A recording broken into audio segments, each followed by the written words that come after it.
ओ भैया झुकी झुकी महुआ नचाइए, ओ भैया झुक झुक महुआ नचाइए, ओ भैया झुक झुक महुआ नचाइए, ओ भैया झुक झुक महुआ नचाइए। सरस्वती नैना गाई तोरे दरसवर, सरस्वती नैना गाई तोरे दरसवर, सरस्वती नैना गाई तोरे दरसवर, सरस्वती नैना मोरे तोरे दरसवर। आके मोरा दरस दिखाई दे।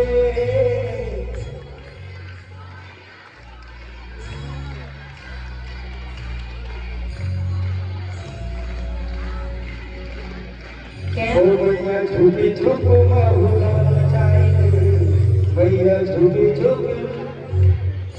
ऐसे ही शांत में गाइए, ताली बजाइए, ठीक है।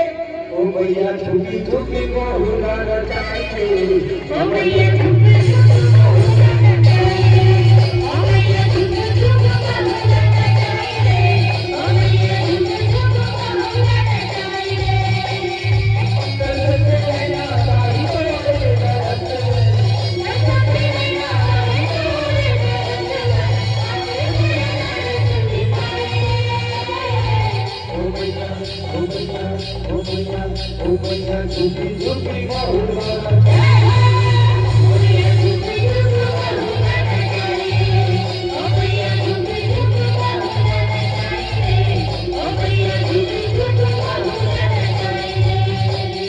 फूल वाली नगाड़ा वाली, फूल वाली नगाड़ा वाली, हो माता रानी जय हो।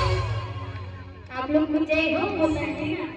हो माता रानी की जय हो, हो माता रानी की, हो माता रानी की भुवन बाबड़ का भैया हो।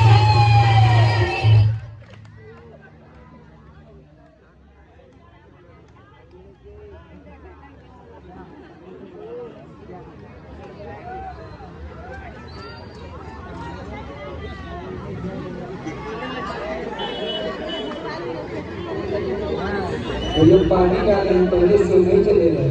ओ मैया झुकी झुकी महुआ नचाइए, ओ मैया झुकी झुकी महुआ ओ भैया झुक झुक महुआ नचाइए, ओ भैया झुक झुक महुआ नचाइए। सरस्वती नैना गाई तोरे,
कैसे भैया मन पीछे कर देंगे, पीछे दोनों हाथ